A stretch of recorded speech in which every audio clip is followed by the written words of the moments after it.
Oimore janeno malolo e TV kamoro mora maintiere ageno odiochieng' mari obedo maber akaw thuolo nieri mar rwaki e chenro mar duond mine kama kelo ni chenro nieri kaka pile nyinga Joyce Oduor. E chenro mar duond mine otieno ma kawuono wan kod wendo e studio adamie thuolo mondo mi ofulno nyinge gi kama wuoke ka thuolo wach mabende wadwa wuoyo otieno ma kawuono en arita ne nyithindo goeko mabende odak kod ng'ol ka bende ing'eyo ni nyithindo goeko modak kod ng'ol onego bed ni miyo arita makende kendo maber mondo mi ngimagi odhi mbele e yo makare. Machiegni ahinya e chenro mar duond mine inyalo nyisowa nyingi gi kama iwuoke. Erokamano. Kuom nyinga iluonga ni Margaret Akinyi Sewe, adak e Kisumu ka, adak e state miluongo ni Nubian Estate.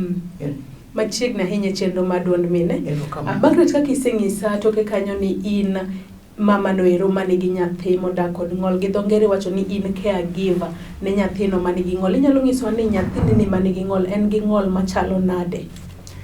Nyathina man gi ng'ol ni en gi ng'ol mar wich.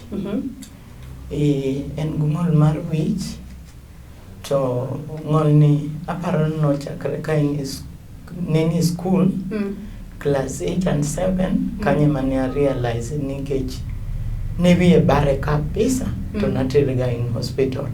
To kaka naterega hospital ni daktari ne miyoga mana yethi ma suppress to waduogo. Koro bila kamano nyaka chieng' moro achiel eka koro katere sultan to kwaduogo to nyathi onyisa ne owe school. Owe school ka ni form 2 to nyisa ni osetieko school. Koro penje ni isetieko school na chopo deka in form 2 to nyisa ni notieko school. Kanye mana fwenyo ne ntiere gimoro marach.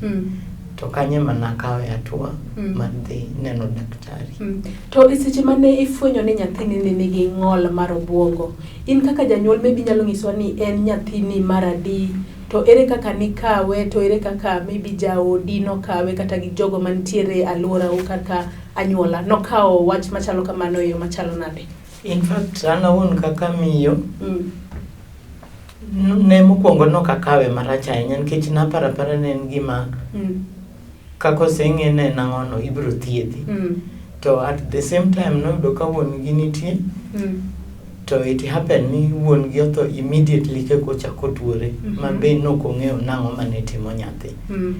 To an awuon nokakawe marach at first kech nawe ne en gima enena tuo ma kitero ng'ato e hospital to daktari dhi ng'eyo ni ma tuo machande timiye yath to chango. Koro nokakawe mapek ahinya. To en nyathini mar adi? En nyathina mar ariyo. En second born na. Ten wuoyi. Tin gi nyithindo adi? An gi nyithindo 4. 3 boys, 1 girl. To e kin nyithindigi te en kende men gi ng'ol mar obuongo dongi? To ere kaka janyuol onego bed ni nyiso nyithindo moko gi ni nyathiu kata wadu ni nigi shida machalo kamaendi, to kendo kamae kaka onego bed ni urelate kode mondo kiko feel ni oweye oko e familia? Kaka an janyuol onego bed na nyiso nyithinda to kuomana wuon, nanyalo wacho kuomana wuon. Nyithinda nodongo koneno ka bwana ni tuo, ka bwana ne kwiny to nochako gogi. Koro gidongo ka ging'eyo no wadgi ni tuo. Magi be ne lit nigi. Lakini at by now giseng'iyogo makata an miyo aseng'iyogo ma ok anene ka en challenge moro maduong' kabisa. Yes, he's sick, lakini en nyathina aseng'iyogo. Kopogore gi tere e osuptal be nitiere kata kony moro mani kaka janyuol ni gombo mondo imiye kata poni itere kata e skul mar nyithindo mane gi ng'ol mar obuongo? Koso ere kaka nitimo nyaka kanowe skul ka en e form 2 nyaka gi e sani? Kanowe skul e form 2 ne nosomo Kisumu Boys. Kanowe skul e form 2 noduoga e ot, obet e ot. To kas bang'e nakawo initiative mar dhi neno daktari to natere daktari to kanopime kanye mane na realize ni the boy is sick. Manochak thiedhe. To kanochak thiedhe immediately after muonyo yath for only 2 weeks no nyisa ni mami ang'o momiyo awe skul. To naduoke skul. Naduoke skul bo rewind form 2. Mosomo form 2 to kendo gino chako riyo ka. Kane gituo riyo ka to koro nakole skul. Koro ne wabeta kode. Lakini nadhi enroll e form 4. Of which nodhi otimo form 4 mutieko mano yudo D-.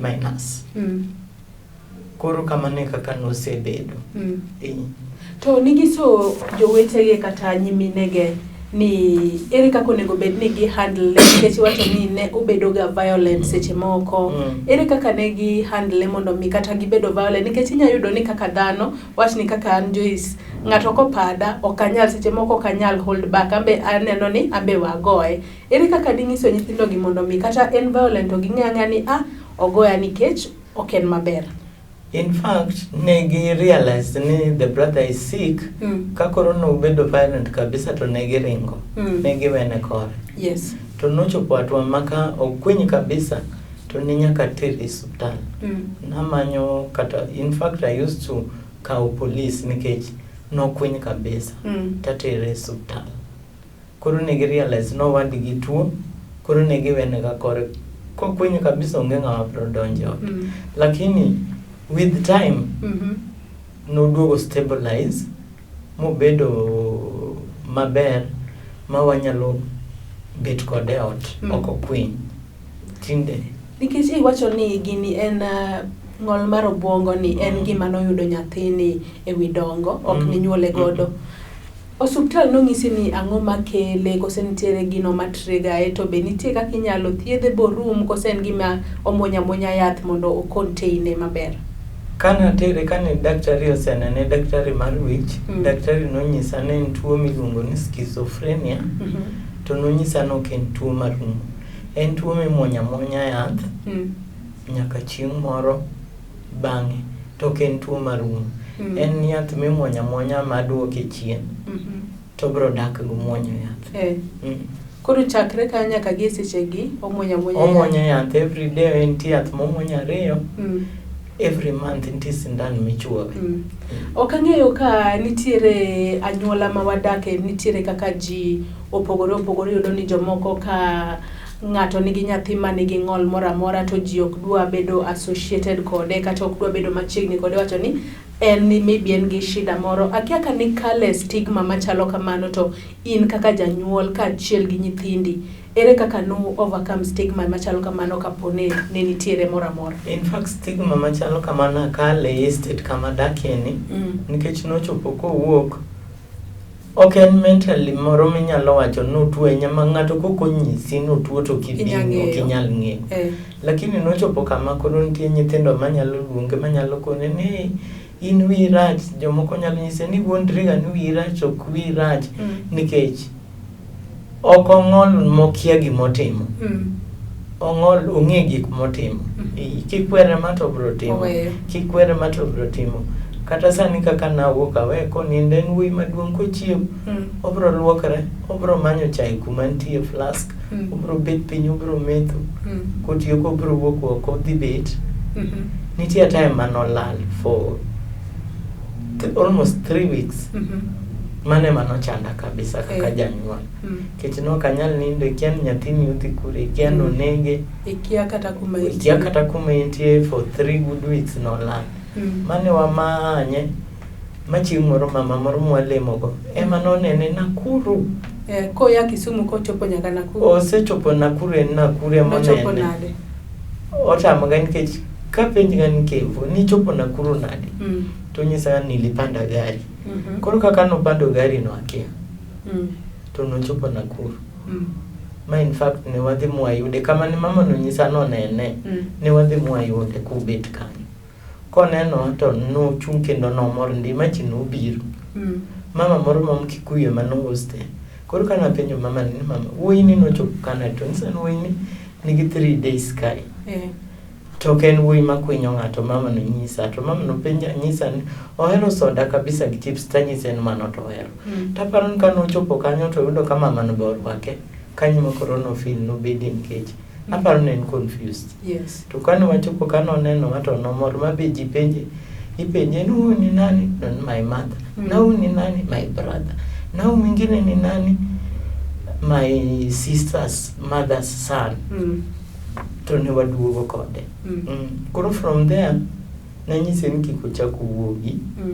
To tindo nyalo ba mna area machiegni to duogo. Inti. Erokamano, we wakaw yoyo matin. Erokamano. Janeno malolo TV wabiro kaw yoyo matin ka to biro duoge tilo mar ariyo mar chenro nieri mar duond mine. Aka studio mar Otieno makawuono wan kod Mikai Margaret Akinyi Sewe mabende en janyuol no ero manigi nyathi manigi ng'ol mar obwongo kendo pimonwa yore go eko makare mosebedo korito godo nyathine nyaka ne ofweny ni en gi ng'ol mar obwongo kende klas 8 nyaka gi seche gi eki kidhi mabor.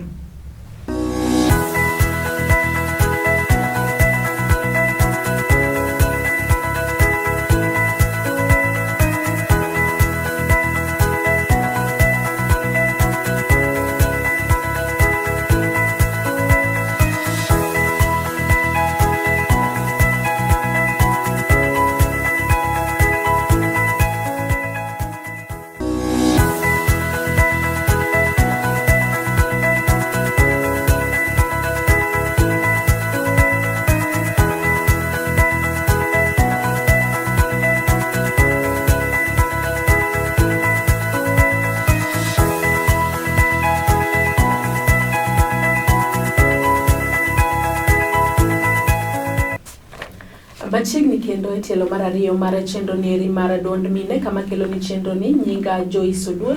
E studio mar Otieno makawuono wan kod Mikai Margaret Akinyi Sewe mabende en janyuol no ero manigi nyathi manigi ng'ol mar obwongo kendo opimonwa kaka jonyuol wetege yore go eko makare mag rito nyathi mani kod ng'ol mondo mi ngimane obed maber mana kaka nyithindo mamoko.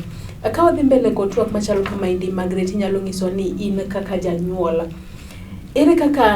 ere challenges kata achiedh nade ma iksekale ka in gi nyithindo moko 3 kaachiel gi man gi ng'ol achiel niendi, ere challenges misekale kinde ma ni ipidho nyithinde gi te chakre tin gi nyaka gi sama gichope gi seche gi? Erokamano. Challenges masekale ng'eny tenena ni gima ber ng'eyo Nyasaye ber. King'eyo Nyasaye to msigo ok pek. Ang'i Nyasaye. Asekale challenges matek nikech ma en wuoyi ma wuodi maduong' and he is sick to ionge wuon gi nosenindo. Ionge brothers in laws ng'eny gi be nosenindo. Idong' nanyalo wacho nani makora duong' e dala. In-laws modong' gin ot matin to gin nyithindo. Koro anyalo wacho nani ng'ama duong' challenges ng'eny to gi pek. Nikech mae ng'ama katuo idwan mondo itere hospital samoro tamre. Nyaka imany polis ni kikelo ting'eni okan nikele nono nyaka imiye pesa mondo tere hospital. Challenge moro ma en wuoyi mopong' ma en gi tike gi yie wiye. Kidwan mondo dhi oliele samoro theke ot. Ineno ni kiweye go wetene man piny gi tineno ka gidwa yware. Magi challenges mapek. Challenge moro yedhi onge hospital kaka sani onge yedhi hospital. Nyaka dhi amany yath oko. To yudo yath oko is expensive. Anawido. Magi challenges mango. Every month nyaka chowe sindan. Daily base nyaka muonye yath. Magi challenges ma face. To be nitiere jalno ma kata nitiere jalno mosetemo mako lweti mondo mi uwuothe yo machalo kama indi ma maybe seche moko mimi jingo ong'ise ni kata bedo ni in gi nyathini to yes ngima nyaka dhi mbele. Kose onge ng'ata mosemako lweti? Onge ng'ata mosemako lweta. Ng'ama ng'eyo no osemako lweta manyalo wacho en my padre in the church. Gi jowa mwalimo mage jok manyalo wacho nosemako lweta ging'eyo kaka nyathini tuo. Ng'ato nyalo biro to mi dhi nyiew nyathi yath. My padre will always be there with me. My padre being with me nen wuoyi ni negi lemogo ka padre pod nena youth. Koro ko biro realize ni mae ng'ama negi lemogo to koro is a padre now to wuoyi ni tuo. Padre ne manyalo wacho nomako lweta gi other Christians malimogo. To generally kaka in janyuol manigi nyathi modak kod ng'ol, bendi paro ni iyudo ni nitiere jonyuol moko ma nitiere ng'ol mopogore opogore, iyudo ni jomoko nigi ng'ol mar wang', jomoko nigi ng'ol mar ok owinj wach, ok owuo. Tiyudo ni nitiere jonyuol moko ma ojwang'o nyithindgi machalo kamaendi. Biparo ni en gima ber kosere gima jonyuol onego bed ni timo ka gikwongo ging'eyo ni nyathine ni kod ng'ol moro amora. In fact, olet. Gima miyo wachno let. Nitie wuoyi ma ong'ol kaka marani, estate kama nitie no, tawinjo ni min gi nitie. To nindo ga mne duka moro kama kanyo. To lilo na serious note. Kaka an janyuol ka kadho to ka ng'iye kata compare with wuoda, samoro aduok chien ta kon wuoda ok tuo. Nikech an tarito wuoda. En wuoyi maduong' tarite nikech samo yuno nyaka make sure no dhi oliel. Yes. Samo koluokre to nyaka make sure no koluok. Kata nyoro nyowayware kode. Dhi luokri to bro luokre. Lepe ane maluokone.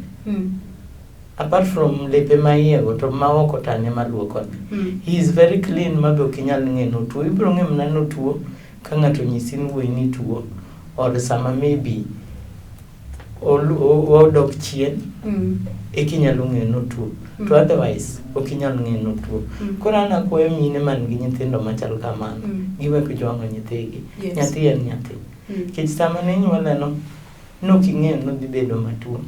Koro miyo man gi nyathi mong'ol rit nyathini. Mano manyalo kwayo. Erokamano. Iwacho ni wuodi ni irite yo maber ma ok inyal ng'eyo ni en gi ng'ol moro amora. Be nitiere seche moko ma onena nena ka jalno maber munya bet kata kode piny bugo mbaka kosenena kamano seche duto? Wago mbaka. Wago mbaka dho ni seche moko wanyalo go mbaka tineno kodhi okalo iwinjo ka gik mowacho opogore koro ibro realize na mbaka mane wago ni olose kendo memory matin. Lakini wago ga mbaka.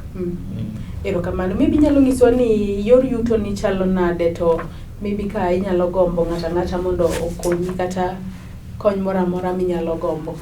An yor yuto na ok duong' ahinya sach. Auso chichwa. To anyway ok anyal ywak ahinya because I know God. Yes. God has taken me afar. Koro ok adwa ywak ahinya. Nyasaye ong'e kara. Mano gima nyalo wacho. Erokamano. Janino Malolwe TV dawago mba inyadhi mbele kod twak machalo kamaendi, lakini nyisa ni samaro mano miyo oserumo. Agikanye mwachopo gode giko mar chenro mar Duond Mine mabende ne waikone Lolwe TV otieno makamuono. Akane wan kaendi kod Mikai Margaret Akinyi Sewe mabende en janyuol noero manigi nyathi man kod ng'ol mar obwongo. Mana kaka isewinjo kowuok kuom Margaret, in kaka janyuol kaponi in gi nyathino man kod ng'ol moro amora, obed ng'ol mar wang', obed ng'ol mar koso winjo wach kod wuoyo, obed ng'ol moro amora, ne ni irito nyathini e yo makare kendo mendo imiye arita maber mondo ngima mar nyathini no odhi mbele yo makare. Nyakendo warome chenro machielo, oriti masani. Nyinga Joyce Oduor. Erokamano.